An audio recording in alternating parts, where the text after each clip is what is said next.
வளைகுடா மண்ணில் 80க்கும் அதிகமான ஐரோப்பிய கம்பெனிகள் கலந்து கொண்ட சிறந்த ஆர்க்கிடெக்ட் போட்டியில் ரைசிங் ஸ்டார் பட்டம் வென்ற சாதனை தமிழர் நவீத் முகமது அப்துல் ரஹ்மான். வணக்கம்.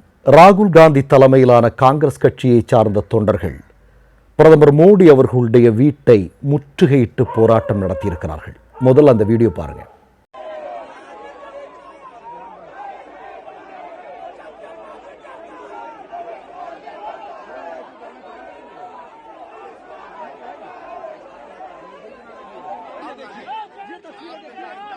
कांग्रेसियों को यहाँ पकड़े हुए हैं। राहुल गांधी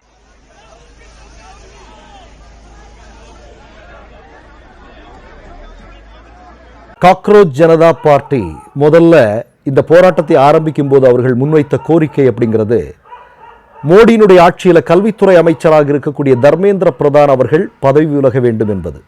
ஆனால் இன்றைக்கு மோடி அவர்களுடைய வீட்டை முற்றுகையிட்டு ராகுல் காந்தி தலைமையிலான காங்கிரஸ் முன்வைக்கக்கூடிய மிக முக்கியமான கோரிக்கை, பிரதமர் மோடி அவர்கள் உடனடியாக ராஜினாமா செய்ய வேண்டும் என்று.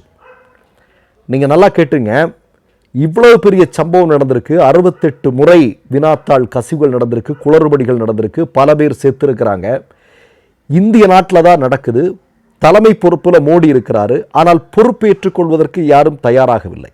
இப்போ காங்கிரஸ் கட்சி தெளிவாக சொல்கிறார்கள், இதற்கு பொறுப்பேற்று நரேந்திர மோடி அவர்கள் தன்னுடைய பிரதமர் பதவியிலிருந்து ராஜினாமா செய்ய வேண்டும் என்று சொல்லியிருக்கிறார்கள். இந்த போராட்டத்தில் ராகுல் காந்தி, பிரியங்கா காந்தி, சோனியா காந்தி மட்டுமல்ல, காங்கிரஸ் கட்சியை சார்ந்த பாராளுமன்ற உறுப்பினர்களும் இதில் கலந்து கொண்டிருக்கிறார்கள்.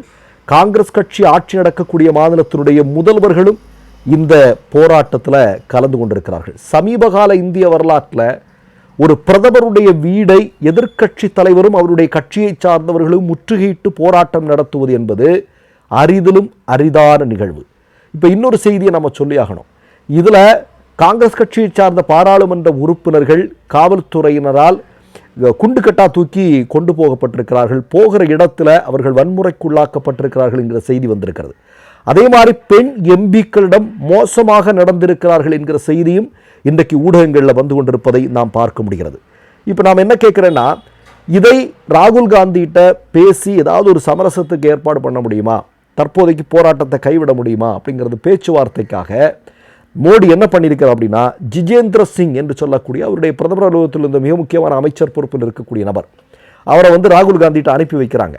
ராகுல் காந்தி கிட்ட போறாரு, பேசுறாரு. 2 முறை சென்றிருக்கிறார். ஆனால் மோடி அவர்கள் சொல்லி அனுப்பிய விஷயத்தை ராகுல் காந்தி ஏற்றுக்கொள்ளவில்லை. இன்றைக்கு ராகுல் காந்தியினுடைய காங்கிரஸ் கட்சி 3 மிக முக்கியமான கோரிக்கைகளை முன்வைக்கிறார்கள்.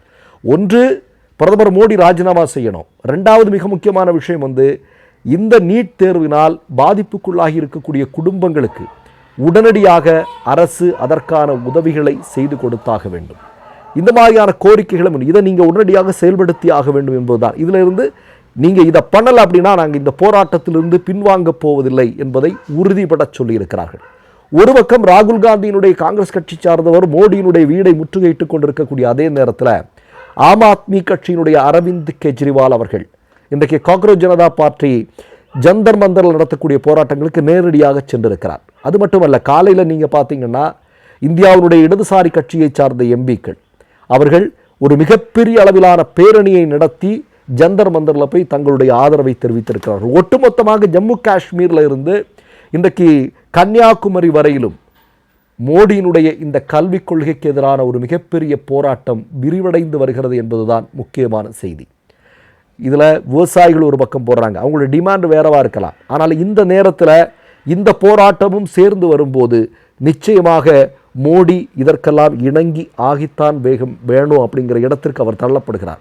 இந்த போராட்டத்தில் இளைஞர்கள் வெற்றி பெறப்போகிறார்கள், அதில் எந்த விதமான சந்தேகமும் இல்லை. நம்ம என்ன கேட்குறோன்னா, இந்திய நாட்டில் இருக்கக்கூடிய ஒவ்வொரு இளைஞனையும் பாதிக்கக்கூடிய விஷயம் இது இல்லையா?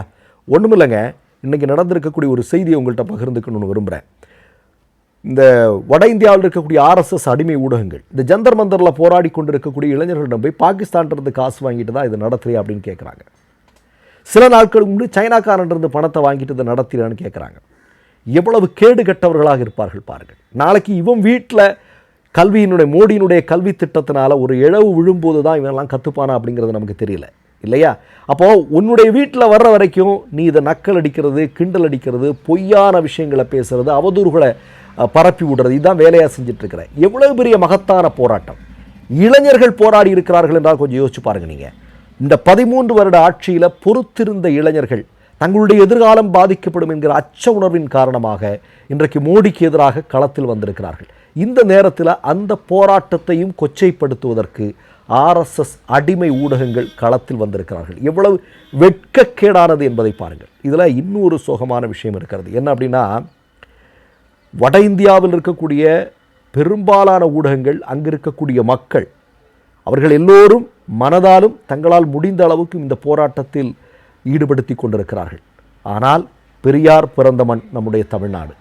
இங்கு ஒரு 1-2 இடங்களில் சின்ன சின்ன போராட்டங்கள் நடந்ததாக சொல்லப்படுகிறது. ஆனால் நீட்டை எதிர்க்க வேண்டும், நீட் கூடவே கூடாது என்பதை மிகப்பெரிய அளவில் முன்மொழிந்து கொண்டிருக்கக்கூடிய மாநிலங்களில் முதன்மையானது நம்முடைய தமிழ்நாடு. ஆனால் தமிழ்நாட்டில் அப்படி ஒரு அறவழியிலான போராட்டத்தை நாம் மிகப்பெரிய அளவில் காண முடியவில்லையே என்கிற ஆதங்கம் நமக்கு இருக்கிறது. கூடுதலாக ஒரு செய்தி என்ன அப்படின்னா, நம்முடைய முதல்வராக இருக்கக்கூடிய விஜய் அவர்கள் இந்த காக்ரோச் ஜனதா பார்ட்டி நடத்தி கொண்டிருக்கக்கூடிய நீட்டிற்கு எதிரான இந்த போராட்டத்தை நீங்கள் அதை வாழ்த்தணும், அதற்கு ஆதரவு கொடுக்கணும் அப்படின்னு அறிவு அப்படின்னு சொல்லக்கூடிய ஒரு பாடகர், உங்களுக்கெல்லாம் நல்லா தெரிஞ்சிருக்கும், புகழ்பெற்ற பாடகர், அவர் சொன்னார். அப்படிங்கிறதுக்காக அவர் காவல்துறையால் கைது செய்யப்பட்டிருக்கிறார் என்கிற செய்தி வெளிவந்து கொண்டிருக்கிறது. மொத்தத்தில் என்ன அப்படின்னா, இளைஞர்களுடைய இந்த போராட்டம் என்பது மாபெரும் வெற்றியை நோக்கி சென்று கொண்டிருக்கிறது. மாணவர்கள் வெற்றி பெறுவார்கள். நிச்சயமாக மாணவர்களுடைய போராட்டத்திற்கு முன்னால் பாஜக சரணடையும் என்பதில் எந்தவிதமான சந்தேகமும் இல்லை. மற்றொரு நிகழ்வில் சந்திப்போம். நன்றி, வணக்கம். 3 யூடியூப் சேனல்கள் வியாபாரத்திற்கு இருக்கிறது. தேவைப்படுபவர்கள் இந்த எண்ணுக்கு தொடர்பு கொள்ளுங்கள். மை நேம் இஸ் ரெட் சேனலை சப்ஸ்கிரைப் பண்ணிக்கோங்க. அதுக்கப்புறமா பக்கத்தில் இருக்கிற ஜாயின் பட்டனை கிளிக் பண்ணீங்கன்னா ஒரு நியூ பேஜ் ஒன்று ஓப்பன் ஆகும். அதுலேயும் ஜாயின் பட்டனே கிளிக் பண்ணிக்கோங்க. அதில் பார்த்தீங்கன்னா credit R debit card options இருக்கு. இதில் உங்களுக்கு விசா, மாஸ்டர் கார்டு, ரிப்பே அப்படின்னு 3 ஆப்ஷன்ஸ் கொடுத்துருக்காங்க. அதில் நீங்கள் எந்த கார்டு சூஸ் பண்ணுறீங்களோ அந்த கார்டோட நம்பர் என்டர் பண்ணிக்கோங்க. அப்புறமா கார்டோட வேலிடிட்டி மந்த் அண்ட் இயரை டைப் பண்ணிக்கோங்க. அடுத்தபடியா உங்க கார்டோட பின்னால CVC கோடுன்னு சொல்லிட்டு 3 நம்பர்ஸ் கொடுத்துருப்பாங்க.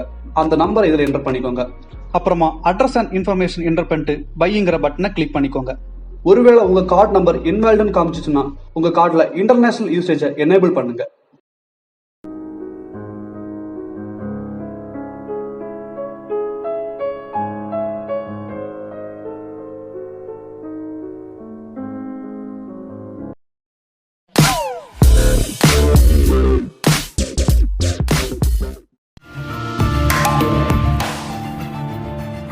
கேள்விகளை நீ கேட்கிறாயா அல்லது நான் கேட்கிறேன்?